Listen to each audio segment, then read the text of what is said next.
First of all, thank you, Ian, for inviting me to share this moment with you all. And I really appreciate to be given this opportunity to speak to you. I understand you have keen interest in to learn about those who are still remaining in Papua New Guinea and what we are doing from the Catholic Bishops' Conference angle in working with those people. So I don't think I will speak too long, but I can take questions throughout the discussions. So feel free to ask questions, but thank you for all, and I hope whatever I will provide to you tonight will be useful in the continued effort that you all are doing, as well as us to support this band to the best that we could, to give them a life with dignity. So my name is Jason Siwat, as introduced by Ian. I am working as the director for the desk for the Catholic Bishops' Conference desk for migrants and refugees. Just a brief introduction. The desk was established in 2021. More so because of the concerns and the need to have a specific section dedicated to working with the issues of refugees and migrants in Papua New Guinea. As you may know, unlike Australia, Papua New Guinea, we don't have organizations who are working specifically in this area. In fact, maybe CBC is the only one at the moment. And the desk was established basically to coordinate the effort of the Catholic Bishops' Conference in working with the migrants and refugees. So we are quite infants in some ways in our effort, in our capacity, but we have been working more or less on what we have, what we know, the little we know, the little we understand about the issue. But importantly, the main driving force was our, the sense of the responsibility to other people who are, caught in vulnerable and precarious situation. As human beings, we all have an obligation to support one another in that regard. So, but before that, the efforts of the Catholic Bishops' Conference in supporting the plight of refugees has been happening since 2013, when the first refugees group of asylum seekers were transferred to Manus. The Catholic Bishops' Conference, the previous General Secretary, Father Victor Roach, has from time to time issued public statement and press conference try to highlight the human rights struggle or the human rights difficulties that have been faced by those men who have been kept on Manus Island. So that is the recent, so to say, the recent past of the involvement of the Catholic Bishops' Conference. But in general, the Catholic Church in Papua New Guinea has been involved with the refugee issues on an ad hoc basis, as some of you may have known and may have contributed along the way to this effort with the in relation to the West Papuan refugees in Papua New Guinea. But all of this, we try to put them in some context and get some more sustainable effort in that area. So that leads up to the establishment of the desk in 2021. I've worked in this space since then, and I have a support officer who's working with me as a migrants officer. Primarily, when the desk was established, and even in 2020, we were more focused with the Manus, as we call them, the ex-Manus group of men. I worked with them before in my past employment, and I continued. This is my 8th year of working, particularly in the area of refugees and migrants in Papua New Guinea. And I started working with this group of men who have been transferred to Manus. So I know a good deal of information about the struggle and the things that have changed over time. At the moment, we have about 80 of these men remaining in Papua New Guinea. Most of them, or almost all of them, are in Port Moresby at the moment. They're living in, not as previously they've been put together in a single or designated apartments. Now they have given some level of freedom to choose where they will live, but of course in lodges and hotels and apartments which have been taken care of by the governments of the two countries. Some of these men are still under the pathway for resettlement to the US. The number may be maybe less than 20. Some of them are also still in the pathway for Canada resettlement. And recently, with the involvement of UNHCR, we have some of them who are now involved with the resettlement pathway for New Zealand. Among these 80 men, there is a group of people who we put them in a list of concerned people, or we are concerned about them. Maybe about 15, around 12 to 15 of these men. And most of this group of men in this list are those who have so far developed very chronic mental issues and also medical conditions. Some of them have applied and also been declined resettlement in the two countries that I've mentioned. And so there is a high chance that these men, if not been accepted to go to New Zealand, and if Australia does not take them out of PNG, our stand all along is that those who are left in Papua New Guinea, especially those vulnerable who don't have the capacity to take care of themselves, which most of them are, given their mental issues, the medical conditions, they will basically be stranded and left on the streets of Port Moresby in the event the current support is being withdrawn. Most of them have been suffering from those mental conditions for a number of years, and I used to visit them. I used to visit them since I started working here at the Catholic Bishops' Conference in 2020. My visit to them were more frequent around 2020, 2021, but not so much recently. Not so much recently, basically because some of those men that I used to visit have been transferred. But also part of the reason is that recently there is not much development as on my part to go and inform them that this is happening. So I feel basically there's nothing new to tell them except to go and listen to them every time they tell me the same problem. So there is a bit of like a pause, so to say, to actually go and meet them in person. But we have continued to work to collaborate with interested individuals, individual groups, individual persons in Australia, to continue to support us, and we continue to support them by providing information for advocacy purposes. So around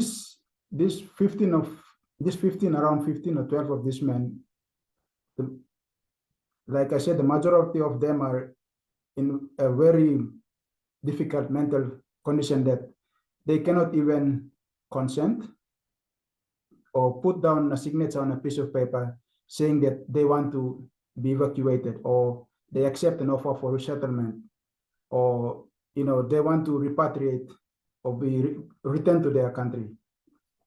So this is how serious the mental issue is for these men, and most of them have been just living on pills.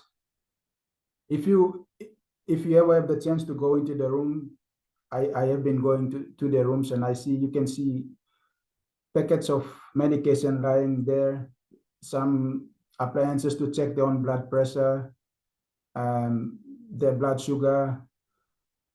One of the men who have developed a chronic medical condition, I used to visit him often. He is the only Rohingya refugee remaining among the squad, the only refugee from Rohingya who is remaining. And I have tried to assist him to get a resettlement in Canada since 2020, 2021, but so far nothing has came back successful through. I've submitted his name a couple of times and tried to vouch for him through UNHCR, but I don't understand. There are some issues that may be beyond the control, or there are some technical issues involved that he where he was not able to be given that resettlement opportunity. However, he's currently in the New Zealand pathway. But why I'm raising this issue or try to highlight is that this guy came. I used to visit him in 2020. He was reasonably well. He came out of the office accommodation whenever I go to visit him. But recently, 2 months ago, when I visited him, he refused to come and meet me. And what he told me was basically I was just doing nothing to help him, which is something that is also, it hit me hard because I feel I was helpless or I couldn't help, which is in fact not the case because I've tried so many things, but we understand the political challenge that are ahead of us that prevents almost or somehow diminishes our effort.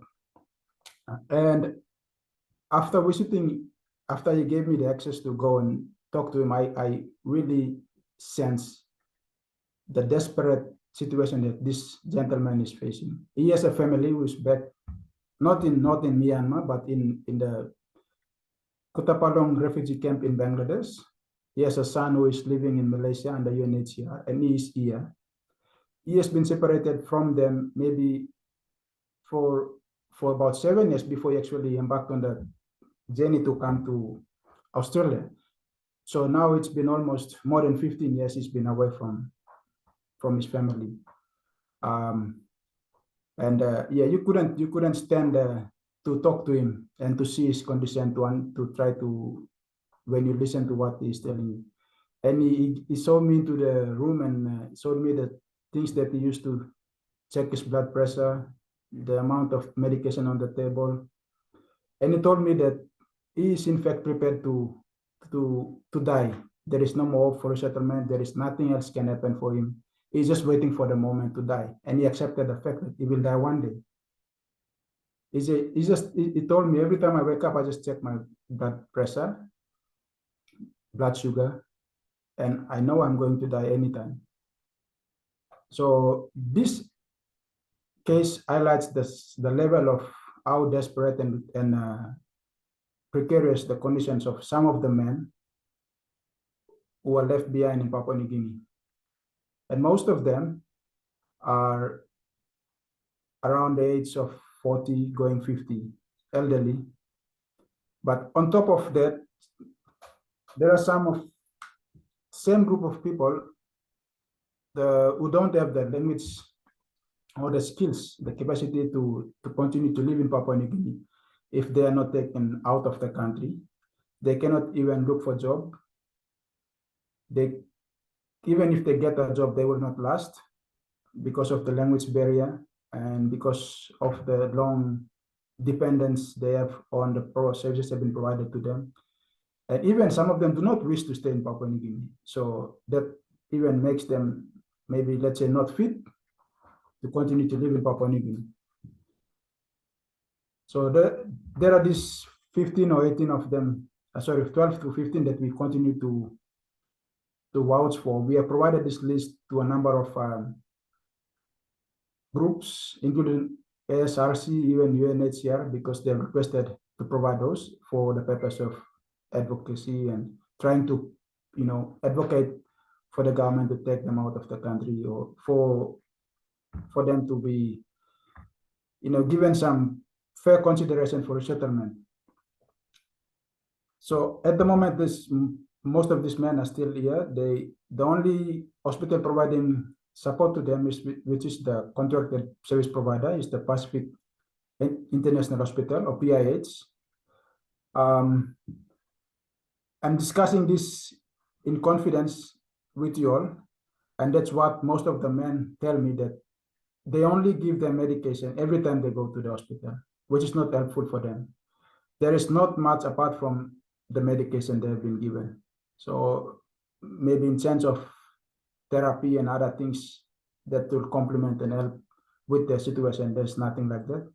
They only given medicine to take, tablets and tablets of medicine to some, even it's just to keep them, to put them to sleep so they don't end up in having problem. I used to visit them and I always see those pills and packets of medicine lying on the table in the drawer. So that's the vulnerable group of men among the 80 who are left in Papua New Guinea. There are others who have applied for US and were not accepted, who have applied for Canada and not accepted. So they basically are the ones who will be stranded in Papua New Guinea if they are not taken out of the country. There is very limited or maybe not at all a chance for them for resettlement, which means there is two options, PNG and Australia. Of course, they cannot be assisted to return to their country given the amount of years they have spent away from the countries. And most of them are from Iran, Pakistan. So we all understand that the political complications of AVR involved in this kind of group of people. But there are only a few or handful of these remaining men who have decided to try to take some positive steps themselves. These are the ones who have started some kind of business activities in the country. Most of them are mostly importing vehicles and reselling them. Most of them are doing that kind of stuff. Some have found employment with companies in Port Moresby. And I would say to about 20 of them have married local women. And some of them, among these 20, there are a good number of them who have established a stable family life with the family and have children, 2 children, 1, even 3. And there is interestingly about 3 men among this group have brought their spouses from their home country, one from all the way from Iran, one from Pakistan, and one from Bangladesh. So for these men who have brought their families over, they have sort of bounced out of the situation they have been, which I used to visit them before. And most of them are into some kind of business activities. There is one particular Iranian whom I have assisted just to set up his business, but he of course is a person who always tries his best to do something. So I've assisted him to register his business, and he is now doing okay with that business, importing and reselling vehicles. So there are a few of these people who have tried to take the initiative to set up something positive for themselves. But the question remains whether they want to stay in Papua New Guinea or not. And for this, some of these men which I've spoken to, they said that if the opportunity is given to them to leave Papua New Guinea, they will take it. But if there is not such option, maybe they will stay and continue their business in Papua New Guinea or their life in Papua New Guinea. But for those who do not have the capacity to do this kind of things, they're just basically waiting for at least repatriation out of Papua New Guinea. And if they're left in the country, we could only imagine what can happen with them. And if the current arrangement or financial support from Australia is being withdrawn. One important thing I have not mentioned is the withdrawal of the Australian government in the agreement between Australia and PNG at the end of 2021. So there is no more this regional resettlement agreement between PNG and Australia as of December 2021, which means that those people who are now in Papua New Guinea are solely the responsibility of PNG government as far as Australia is concerned. But as far as all of us know and all of us is concerned, they are equally the responsibility of Australia. And Australia still have 100% responsibility to make sure these people are given some life and some future with dignity. So what happened when Australia pulled out of that arrangement? It meant that those men who were left in Papua New Guinea are also effectively out of the pathway that was agreed between Australia and New Zealand for resettlement. So these men are not captured in that agreement between Australia and New Zealand, which forced UNHCR to to separately come up with an arrangement with New Zealand to facilitate for those men who are eligible for resettlement. But of course, this is a very small number of window of spaces that can be given. By looking at things, sorry? Yeah, maybe you can just wind up, Jason, and then there'll be questions, I'm sure. It's been very informative, but we'll try to get to the other speakers and then we'll come back to you. Okay. So at the moment, we have been, recently we have tried to send messages out. We have met with one of the MP from Australia last year, and one of our here in Port Moresby, and one of our key message or advocacy was that at the end of the current contract, with whatever that will be with the service providers, once that end, everyone who is left behind in Papua New Guinea should be taken out of PNG forthwith, unless they expressly say they want to live in Papua New Guinea. That's one. And the other thing is that we have proposed that to find an amicable solution, the government can consider just a little change in the policy that stops people going for this particular group, that the deadline which was put for 19th June 2013, if it can be moved to 31st June 2013, in that way it will accommodate for all these people who are now stranded here, and so they can be easily moved to Australia without much publicity and much debate, everything. And whatever the policy will continue to remain effective, but the date only change, just so that we accommodate those people and we settle this issue and close the chapter. Thank you very much, everyone. Okay. Thanks. Yeah, thanks very much, Jason. That was very comprehensive. I'm sure people got other questions. I should have brought along a few of the slides of the photos I get of the medications that people get week after week after week, and the desperate calls about trying to get some assistance from Australia. But as Jason outlined, the government, the Australian government and the Labor government has taken a very hard line about dealing with any of the people from Papua New Guinea. That list that Jason talked about, I can vouch for the fact that it has been in front of the Labor Party since they were elected in May last year, not on one occasion, but at least on 4 occasions, that I know, from the Refugee Council, from Labor for Refugees, from ASRC, from us, as well, and from, did I mention the Refugee Council? Yeah. So they've got no excuse for not understanding the situation for people who are left behind there. So, but now maybe we can go now to hear from Yasir. Yasir's a Somali refugee still in Port Moresby. Has been, as I said before, been a fierce advocate for himself, for his community, but for everyone who has been on when he was in Manus, and now since in Port Moresby. So we can throw to Yasir.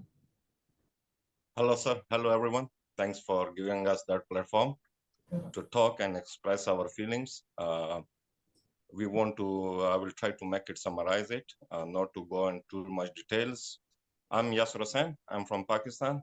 As we know that I came to Manus in December 2013.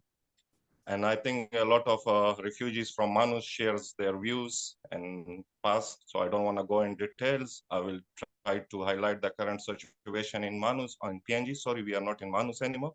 We are in the capital, Port Moresby. I hope my English is not that bad. Everyone can understand. Yeah, that's good. That's good. To simple word. Thank you. So from 2018 onward, they shifted us to Moresby, and as our colleague said, that they hand over us to Papua New Guinea, and that was, I think, the bad part of it. The Australian tried to manage it well with more authority, sort of, but now there is a lot of problem coming up. We are thankful to Australian government and our taxpayer that we are living on their money. That's also a fact of the matter, but the money which is spent, it's not totally spent on us. There's a lot of stakeholders, like recent event, which is like last week. I already shared with some of the colleagues, which are some of the listeners, and with evidence. So the problem is no one is here is taking responsibilities. Everyone is giving responsibilities to each other and blaming for it. Like last week's, they cut off the monthly allowances, and some of the stakeholders who are responsible for providing the homes and allowances, they are putting pressure on us that we should tell Australian or PNG immigration that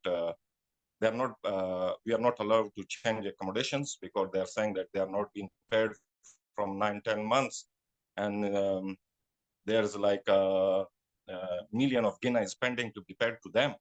One thing. Second thing is our friend highlight about PH. I think that is the worst organization we ever experienced. For myself, I was complaining when we were in Manus. We used to complain by HMS, but HMS was much more experienced and professional people compared to the PH. In PH, we are refugees. Most of people knew that we are refugees. So whenever we try to go for appointment, the first thing we observe is that the disrespect that we are getting from PH. So they know that we are a refugee. We don't have anyone to listen. They got $1 million, multi-million dollar of contracts. I think, if I'm not wrong, $130 million of contracts. So they don't care about it. So, for example, one time you go there, they will tell you what's your problem. Just for problem, they will deduct 750 Guinea. They will charge us 750 Guinea, and they will give us another appointment. And once I have been experienced that my finger was burned because due to cooking. And I went there, I was waiting for 1 hour, and they said, you wait. After 1 hour, I didn't got treatment. I went to another hospital and pay my own bills. My friend also mentioned some of the thing that we a refugee doesn't want to work. Yes, we do work. I was a branch manager for one of the retailer company, which is well known, which is called CPL, City Pharmacy. The discrimination I felt there was I was a branch manager. I was looking after 42 employees, and my colleague was a Fijian, and my salary and their salary was totally different. So I was being paid in a refugee ways. For example, they were getting 7,000-8,000 Guinea, and I was getting 2,700, which is hardly become $1,100 Australian dollar. They were giving me promotion, and I was always asking them that, look, promotion mean nothing if it doesn't put in some positive impact on my salary packages. We all work for money, so we all will love to work, and it's as a human, it's quite a shame for us that we are living on taxpayer money. We are not working. We always been working back homes and everywhere, because there's a sort of capitalist world, materialistic world. You don't work, you don't get paid. So yes, we do business as well. It's the business that we put on the track for ourselves. I'm the guy who is living in Lodge 10, where my accommodation is. I'm being paid 300 Guinea a week, which is not enough for myself, I think. So what I do, I just make extra money and do some legal businesses. And there's a sort of discrimination when you do something, and the discrimination come out when the local sees that we are selling cars and we are a bit different of colors for foreigners. They're always trying to put this kind of things on the social media as well. So there's another thing. I don't want to go in details and that things, And third thing is, when it comes to settlement pathways in Papua New Guinea, it's very hard for us to be settled in Papua New Guinea. I hardly go out. Even I can't go out for a walking for 10 minutes.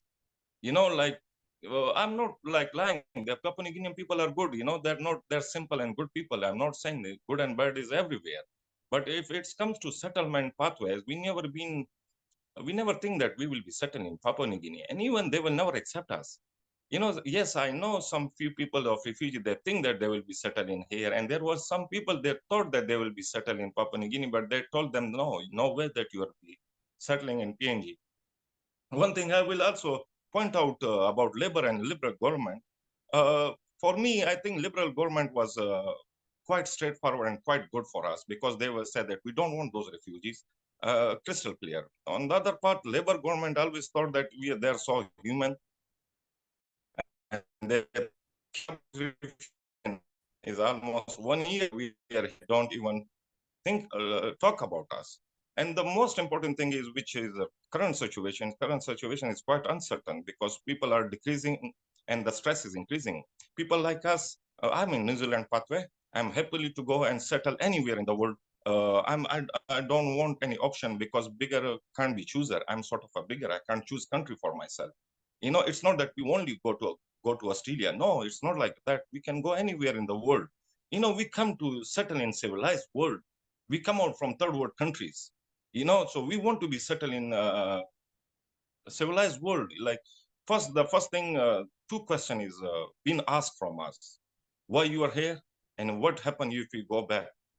I think most of people that don't see the TV, what's going on in there. We are from a country where is like a ground for proxy wars.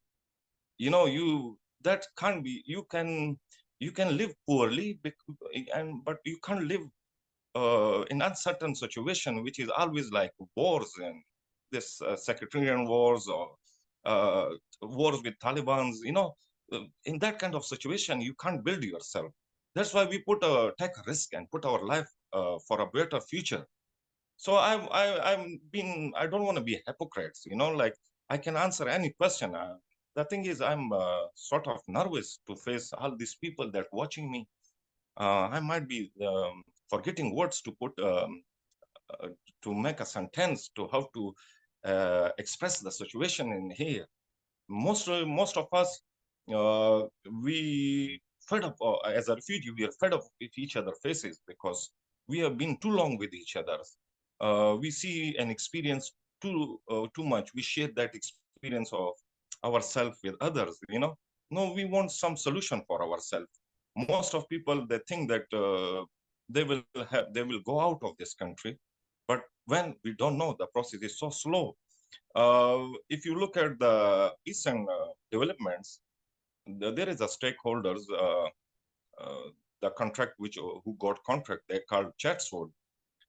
They're the main service providers, and they give the subcontract to other contractors like homes, provide homes and this and that. But they have a tussle with each other. You know, they just the funds come. We don't know who getting funds, who is not getting funds, but we have been told by those people that they are not getting paid by PNG immigrations. So we can't give you service as we were giving you to you before. So like this kind of situation make us more stressed out. We don't know to whom do we complain. There is no one that we can complain. And I will try my best to email ABF, Australian Border Force, and update them about these developments. They said that we have nothing to do with you guys. You need to complain to ICA, PNG ICA. So I have some picture I will try to share with you later on that people went last week and they talked to immigration. Then the allowances was started again. The allowances was stopped for 1 week. I think there is some people, they are not getting their power bills, which have been provided by the Chatswoods and others. So this kind of situation is quite alarming, and it gets increase our stress more and more. I will say that we are very thankful to Australia that they provide us everything we need it. Home, what we need, what human need, home, medical, everything. But they give a contract to the wrong person. Even the Chatswood, they never been involved in such kind of humans that of human welfare. It was the first sort of contract they got. They have no experience how to deal with the human. Even they change their office. We don't know where their location is. So if we have some problem, they will message us. But when we ask them that we need a face-to-face meeting, they says we are sorry. And our friend highlight about the medical PH, that we don't want to interact with PH. What PH can do for us? Nothing. Nothing. They give, even they are not helpful in any way. So we better to go to a local pharmacy and get some medicine for ourselves instead of going to PH and be disrespectful in front of other locals. You know, they're treating us that we are some, I will use some bad words, please forgive me. We are scumbags, you know, like, sorry, you know. So like that, I try my best not to go there. Thanks God, I'm not sick from long time. And I don't want to be sick. Even if I get sick, I won't go to take their assistance. Like if they're getting paid like $1 million. So that was for the local Australians. We will say that your tax pay monies are spent on those contractors, on others. too much than us, you know. So we were being like the supervision when we were under Australian supervision. It was very good, you know. Everything was to the point, even. But no, the whole system is changed. We don't know how to say it, how to explain it. So the when in the process of other countries to go to third countries, it's also very slow. Like tomorrow, two of my friends, they're going to Canada tomorrow. They waited for 2-3 years for the process, and I'm in the New Zealand pathway. Sometimes we ask people that when we are going, they says when Australia give us a green lights.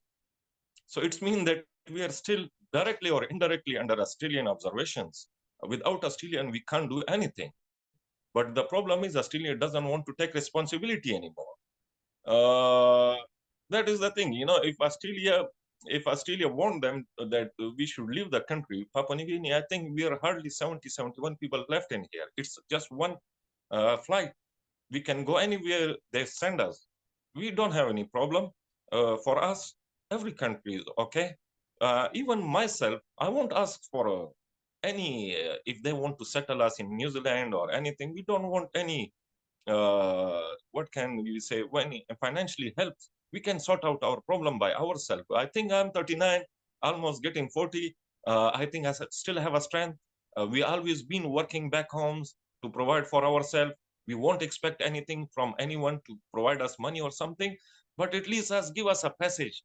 It's been 10 years, you know. 10 years multiplied by 360, it may be a lot of days, you know, without families. And the only question which annoys us a lot, personally myself, when I call my family and they told me when you are going out, so that is like pain in the ass. Sorry, my word. You know, like, you know, that question I can't answer. You know, I don't know the answer of that question. Sometimes I feel very humiliated. That's why I'm not coming on media, because my friend, my colleagues, my family, they're like, they're asking this same thing. Are you still in Papua New Guinea or you are in Australia? Some people who doesn't know about Papua New Guinea, I'm telling them, yes, I'm in Papua New Guinea, I'm in Australia. So the good thing is they even don't understand the phone numbers, that Australia has different codes and Papua New Guinea has different codes. So I really appreciate you people again and again, some of activists, that what they did for us. I think even our own friends, our own family won't do that for us, and they didn't did for us.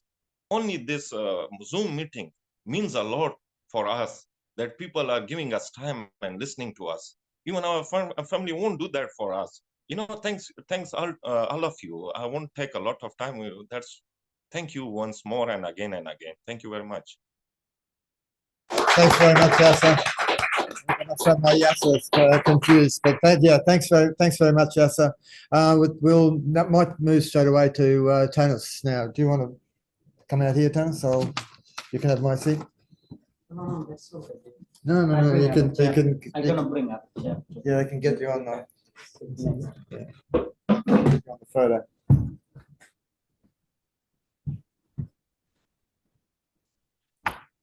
Good evening, everybody. My name is Thanos. My story is everyone know, but 10 years ago I came to Australia. I sent them through the Manus Island detention center with my friends, similar like Yasir, and some of them are left in behind PNG. I was in 8 years in there, and then after that I transferred to Australia under the Medivac law. Then 1.5 years I was in a hotel detention, tiny room without no fresh air, sunlight. There's so many pain and so many mental health issue I carry myself and my friends also. They got. The thing is, now we need to. We kindly ask the government. We need to start our life peacefully after 10 years. We already had lots of pain in our life. We can't accept any more pain in our life again. Now I'm living in this community in temporary visa. Not only me, but other friends also are similar like me. They got only 6-month visa. Every 6 months, we have to renew our visa. This is the situation. This kind of visa, we can't get the good job, the permanent job especially. very difficult to having the job, and we can have a renting house under our name because of temporary visa. This kind of things we need to change. We always trying to fight ourselves. We are obviously tired that some good people like still raising our voice, check our problem still coming up. People then come, people let we trying to explain our problem, then people good to know our problem. That then we're going to make action about this issue. The people still living in temporary visa very painful. After the Yasir told me, he last time mentioned, he don't have an answer when he going to another country when their parents ask.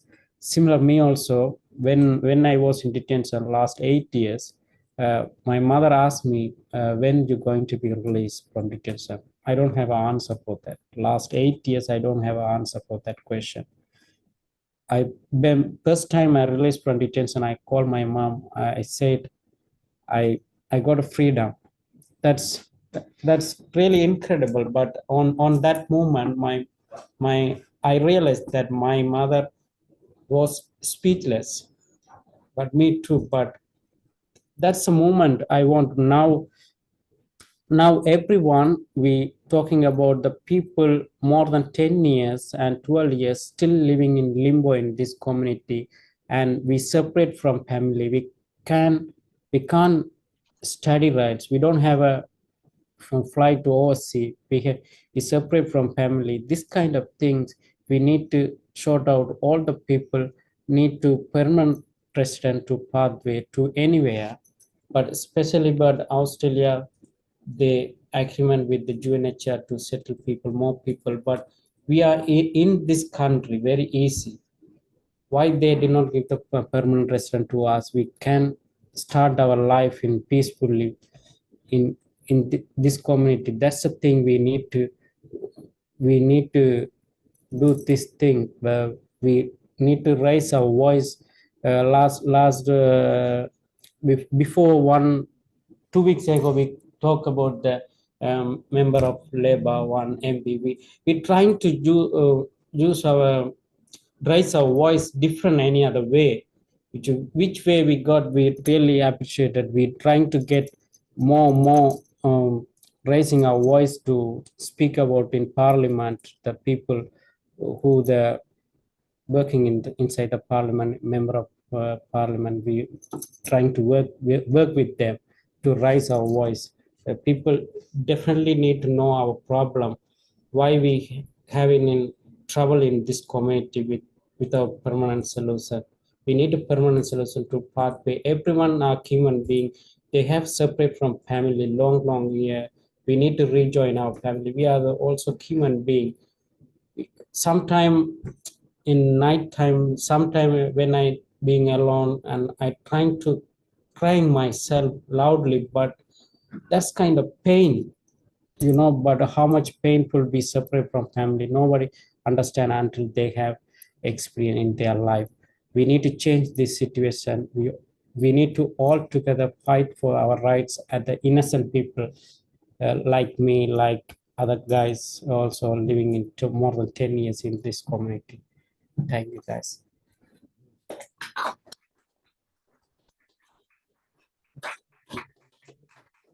Okay. Yeah, thanks very much, Thanus. I mean, one of the people may know, I'll say a bit more later, but Neil Parra is Tamil who's walking from Ballarat to Albanese's office, and we'll get to Albanese's office around the 9th of September. And one of the issues that's being raised is the permanent visas for all, and that includes the transitory people that are being, very, very specifically, excluded at the moment. And again, it's one of the things that if you're looking for something to come out of the Labor conference, there's nothing about the transitory people, the people who are here and brought from Papua New Guinea and from Nauru who are in Australia. They can talk about labour shortages. They've talked about temporary migration and a whole range of other ways, but the glaring issue that people have been brought here from Manus and Nauru Nauru, they've got nothing to say about it. And we might just go to our next speaker. Farhad's going to speak by Zoom from Melbourne. A lot of people will know Farhad. I'm not sure where Farhad remembers. I first met him in 2016 out the back of one of the hotels in Manus Island. I bought a Kurdish flag that he and Beirut held up at the back of the hotel, and I remember to this day, not him, but there are other people who, after so long being inside the detention centre at the hotel, they were able to use metal knives and forks, and they held those metal knives and forks like they hadn't seen them before, because the circumstance in detention, they hadn't seen them while they're in detention. It's one of those little things that simply struck me about the consequences of the detention that people experience inside the detention centre that they'd suffered. So we'll go to Farhad. Thank you. Hi, everyone. First of all, I really want to thank Jason, Yasir, and Thanus for sharing those information and experience and their stories. Maybe some people don't know me. I would like to introduce myself. I'm a Kurdish refugee. I released 2020 on my birthday. So shortly, I want to go back to PNG. Many people know what happened to us on Manus Island. We have been through lots of pain and suffering, and the system trying to break us down and bury us alive, and trying to kind of killing our hopes with shotguns, beating us, throw our belongings, and beaten us many times. So we survive. Those guys are still in PNG. They are survivors, and they survive, and they will survive. Still, we have some people, they are really in really serious condition. So I think the main thing is about hope. They still have a little bit of hope, those people. So it could be from their family or their friends or the people who are still fighting with them for their freedom and get a safe country, which is their right. After 10 years, they need to be safe. I cannot even give them example. I am be safe like me. I am not safe in Australia. As Thanus said, we are living in limbo. I want them to be in a safe country, and we need to fight for this, because it's about humanity, because it's part of the Australian history. I don't want to be part of the dark history that Australian government designed it and still continue it. We remember this government, Albanese government, mentioned that before they get election, they're going to change. They're going to change a better life for everybody, and everybody is included refugees. So it didn't happen. It didn't happen to those people who are still suffering. And we all need to be united once again to fight for human rights. It's about human rights. They are people. I'm a person. Yasir is a person. So they're not criminals. They're just looking for safety and freedom. And this is their right. And we all need to fight for them and listen to them, what they need. And we know what they need. It's a safe country. So the main thing we can achieve this, we all need to educate those people who have no idea about refugees. We need to share our stories. I'll give you an example. Yesterday, I went to Melbourne University, and I speak to young people, the students, they didn't know anything about refugees. And I am happy because I educate some people, they don't know anything about refugees, which is this group of activists gonna be bigger and bigger and bigger and bigger. And we need to all together break this dark policy that projected on innocent refugees. So this is so wrong, And we all need to fight for this. And we need to welcome those people. They need to be safe. We remember, this is one of my painting on Mantra Hotel. I did it. I cannot sell Mantra Hotel. It was a prison, actually. They denied our basic human rights, fresh air, sunshine. But I could feel the bushfires happening around me, around Australia people. I paint this artwork to show I am with you. You are with me, you understand my pain, my friend's pain, and I can do something small for you to share this and be together. This is what we need. Those things government tell everybody is so wrong and is absolutely is not correct. They spend billions of money to keep innocent people in detention for what? That's a question. I don't want my taxes to go to detention and kill my friend's hope. I'm paying tax right now. I'm working in Australia and I am paying tax, and I want Australian government to stop taking my taxes and pay it to killing hope in detention in PNG.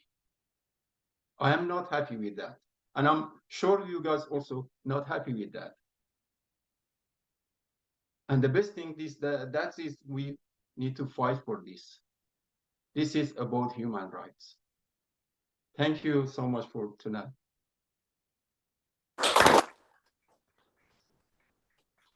Yeah, thanks very much, Farhad. I think all our speakers have, I think, have thrown a lot of light on the situation in PNG and here. I think we've got time for questions. I'm not quite sure how we're going to juggle that with Melbourne. I've got my trusty assistant here that can take some messages from Melbourne. But if there are any questions here for any of our speakers, I'm sure they'll be happy to answer anything. There are questions in the chat. Are there? Yeah. Okay. I've got a question just related to a couple of questions that have come up in the chat, which is, are there actually any Australian officials on the ground sort of, involved in this, or have they just completely left the building? They left the building. Abandoned to the PNG, the police of the UNHCR. Is that essentially the situation? Yeah, I can answer that bit. There are no Australian officials that we know that people in PNG can contact, or we can contact. The Australian government maintains a very strict insistence that there are no officials that you can actually, Australian officials have got any responsibility for this in PNG. Yeah. I'm happy to be corrected if Yasir thinks there's any officials. Lindsay? I'm interested in the question that was in the chat about what are UNHCR doing about the people who aren't on pathways? Okay. I know, can Jason hear those? Jason, do you want to answer any of those questions?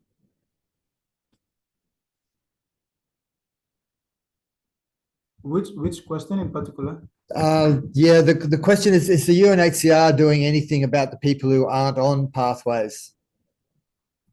Who are on pathways? Yeah, yes. Who aren't on Canada? Yeah, US or New Zealand. My understanding is that those who are not on either US or Canadian pathway are the priority for the New Zealand option, which is being administered by UNHCR itself. So these are the group of men who may have been given negative from their applications to either Canada or US. And the UNHCR is reassessing their case and more or less prioritizing them for New Zealand resettlement. That is as far as I understand the involvement of the UNHCR with those men, or regarding those men who are still left in Papua New Guinea. Do you want to just say again, maybe that people might have understood at the beginning, the group of people who don't engage, do you want to say something about UNHCR's attitude to the people who can't engage? USS can engage in the sense that they are mentally Yeah. not in the yeah. There, as far as I understand, there was a visit by UNHCR experts to visit some of these men that who have been identified as in a vulnerable state of mind and could not maybe understand or consent or basically refuse to do anything. There have been a visit by UNHCR maybe a month ago to try to speak to these men to get them to engage for the purposes of reactivating their case for resettlement. But that's as far as I understand. And the visit has taken place, and to date, I don't know what's the status of that that visit and yeah, that exercise. But that's something that I know that UNHCR has taken I've been involved with. Yeah. Yeah. Look, the thing is, it's a catch-22. I mean, I know from my own experience that people who can't engage with UNHCR, they can't engage with UNHCR. UNHCR doesn't do anything with them. I had that one that did the press release a couple of weeks ago, maybe it's 6 weeks ago, of the guy who tried to set fire to himself. Now, he had someone who had not been able to engage, hadn't engaged with UNHCR. He's not on any pathway, but after there was publicity about his attempt to burn himself, UNHCR attempted to interview him. Now, I don't know whether there's any outcome, to that, but it's one of the things that the Bishops' Conference is making. It's aware that list of 15 that Jason actually talked about. There's that grouping of people who can't engage, who should be in Australia. I mean, you would think that would be kind of the basic prerequisite of where they're not going to go anywhere else. They're not going to get any UNHCR reference because they can't engage. They should be brought to Australia. Thanks to all of you who's spoken tonight. I just want to congratulate Farhad on the film. Freedom is Beautiful. And if only we could detain every parliamentarian and force them to watch that film. But I guess my questions were very short ones to Jason and Yasir. It's exactly a month since the 10th anniversary, 19th of July, the 10th anniversary of Kevin Rudd's initial announcement. Here we had rallies across the country, and even some of us who were in Europe, or some Australians living in Europe, had small actions at Australian consulates and so on. I'm just wondering, how was that day marked in Port Moresby? Was there any media comments? Did the refugees organise anything? Did your organisation, Jason, put out statements on that particular day? And I guess also, is there another date within the next few months before the end of the year that you, living in Port Moresby, would like us to focus on, to potentially have, some other kind of day of action or something? That's about it. Yeah. Thanks, Mark. Yeah, Chris.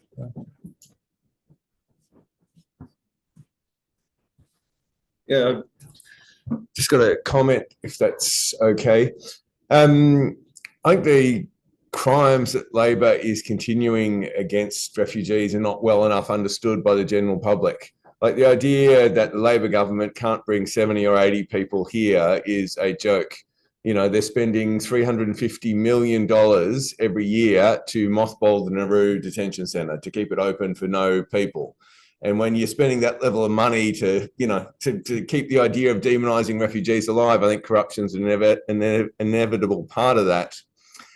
And I think there are some refugee supporters who still hope that we can quietly lobby Labor to get change. And I think we really do have to understand that it's the movement that has brought change. Like, people see that Labor, got the temporary visas and is converted to permanency for a section of refugees, but not all.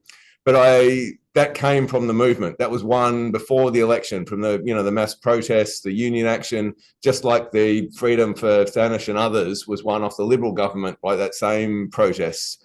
And I really think that we need to rebuild that fighting movement. So I encourage people to come to the rally when, you know, Neil gets to Sydney, to come to the rallies in Melbourne, and to be part of bringing about that change for all of the refugees. Thanks. Thanks very much, Chris. Okay, maybe can go back to Jason if you've want to answer those questions, Jason, and if you've got any final comments, and then we'll go to Yasir, Thanus, and Farhad for final comments. All right, thanks, Ian. I will try to answer some of the questions that I've noted. I think there's one question first that I take a note of was from Janice regarding the security situation in Port Moresby. I don't know if I understood it correctly, but I think you just wanted to understand the security situation in general in living in Port Moresby. As I don't know much about Australia that I can do some comparisons, but generally the situation in Port Moresby, the security incidents that take place are more or less more opportunistic in a way, and more in a opportunistic and ad hoc. It is not very targeted. Though if you carry yourself as which that may attract adverse reaction or attention from the people, you may receive those kind of you may face some issues. There are certain spots in the city that people know when to go there and when not to go there, including including even in the marketplaces. Yasir can comment. Many of the refugees have their own experiences of being assaulted or arrested, even things taken from them. Even there is some incidents of break and enter into their accommodations. But those things happens more or less sporadic and opportunistic by nature. Then I go to questions from the next, I think from Mari. The two questions. The first question, I don't have the luxury to know those terms of reference for those contractors. I would love to be given one copy. Unfortunately, the situation between those service providers doesn't really give us any chance of to see any of those contents. And the second question from you is regarding those people or refugees who have been married to Papua New Guinea. There is a pathway for them for permanent resettlement. If they get married to a local woman through marriage, there is a pathway for applying for citizenship. But there is also some questions surrounding some of the men, because not all of them who got married to local women are refugees. There are some who have been determined as non-refugees, but they got married and established their families. These are the ones who would be sort of in some questions, and their case is quite unclear. Even the government, the PNG migration, does not really have a clear plan on how to regularize their status if ever they want to become to settle permanently in Papua New Guinea. But by law, those who are married, they can apply for citizenship through marriage. And the last question from, sorry, I didn't get your name, but this is regarding the 19th July date. In Port Moresby, unfortunately, there is no much activity happening to advocate or to remember this date. But from CBC, as always, we have every year we publish articles and even call for press conference and to voice our concerns. Last year we had a press conference, media press conference. This year we host the World Refugee Day, which we also highlight the 10th anniversary of those men who were still in Papua New Guinea. And on the 19th, there was an article published from us, again, calling for an end to this cruel situation. Thank you.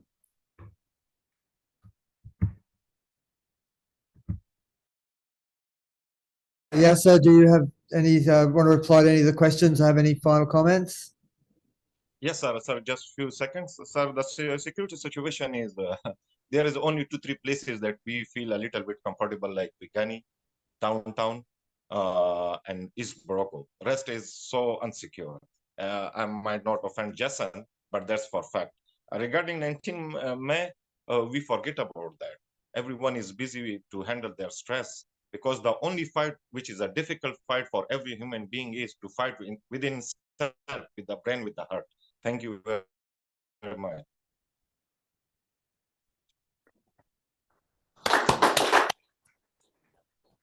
Thanks. Do you want any final comments? Or? Yeah.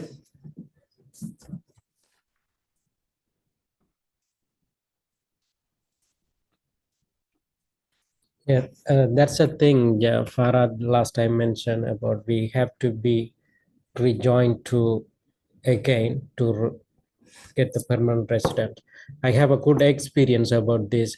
We have a many successful story we have done altogether. This kind of people, kids of Nauru. That's a big victory. Then second thing, the Medivac people trying to bring them to Australia. Anyone affected with sick to get the medical treatment in Australia. This kind of story is a very successful. That's why I am in here under the Medivac law. Then when people in hotel detention be trying to protest, do again protest, that's also good thing. We got a successful things also. Everybody get released from detention center.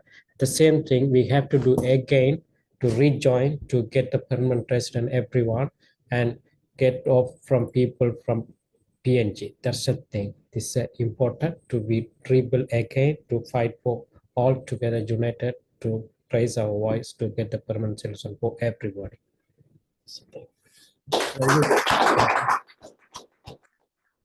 Yeah, thanks very much, Yasir. Farhad, over to you if you've got any questions or any final comments. Thank you. One thing I want to mention about the corruption, absolutely, I can make it clear how the system designed this corruption for their aim. So I give you some example. One, it's about medical. When we were on Manus Island, we were struggling for some Panadol. You know, the doctor or the GP or the nurse didn't give us the medication we needed. So when we asked them, they said the Australian government not paying you to get medication, or they just judge us. You want to go to Australia, this is not the way you want to go to Australia. So there are so many examples we could see. They gave us dirty water. Everybody from PNG, they remember 2000, between 13 and 14, they gave us dirty water, and most of us got sick from that, and everyone went to the medical, and they didn't give us any medication. So these monies, where they spend it, so it's obvious. That's the one thing. And the other thing I want to mention is about this meeting. It's really wonderful because it's happening after such a long time, to bring one of the guys from Papua New Guinea to share their stories. And I really want this meeting happen again and again. We bring other refugees to talk about their stories and share those stories to be heard, and we get something from that, and we fight for freedom for everybody, and everybody needs to, and they deserve to be free in a safe country with permanent protection. And that's it. Thank you so much.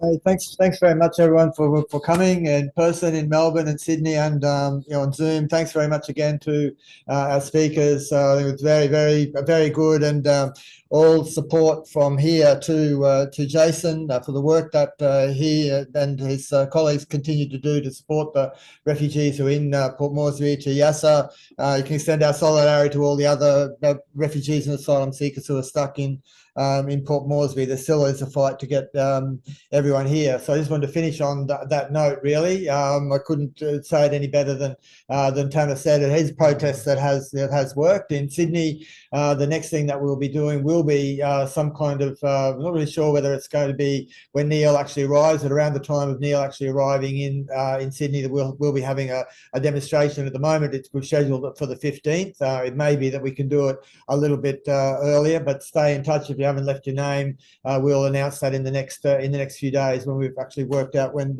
Neil's arrival here. The RAC meeting in Sydney in 2 weeks' time. We're going to have an introduction about refugees and Fortress Europe. So that'll be at 6 o'clock, not 6:30, in a fortnight's time. Melbourne, I'm going to have to leave it to Melbourne to do their advertising down there about they meet every Monday night, so they'll be there next Monday night. I'm not sure when their next rally is, but as so many of the speakers have outlined, we have got a big fight to get the people on PNG to Australia, and we've got a big fight to ensure that the people who have been offshore, PNG and Nauru, are able to stay in Australia if that's what they want to do. People have raised issues about the inquiries. I mean, we're yet to see what the terms of those inquiries are. There is certainly some pressure to be made to extend those terms. The one that was announced about Nauru is just about Nauru. It's not going to investigate the contracts, but those issues about the contracts that have been issued in Papua New Guinea, extended in Papua New Guinea, is certainly a big question. No one actually knows what those contracts are. We were quite surprised to get that.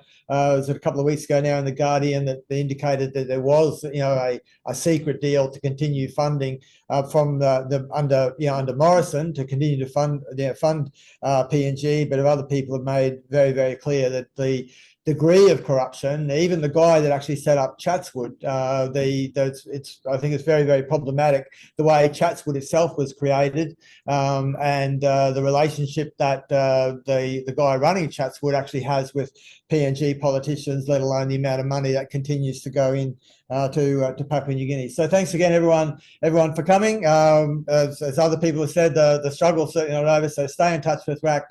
Make sure we get involved and support the next activities that are coming along.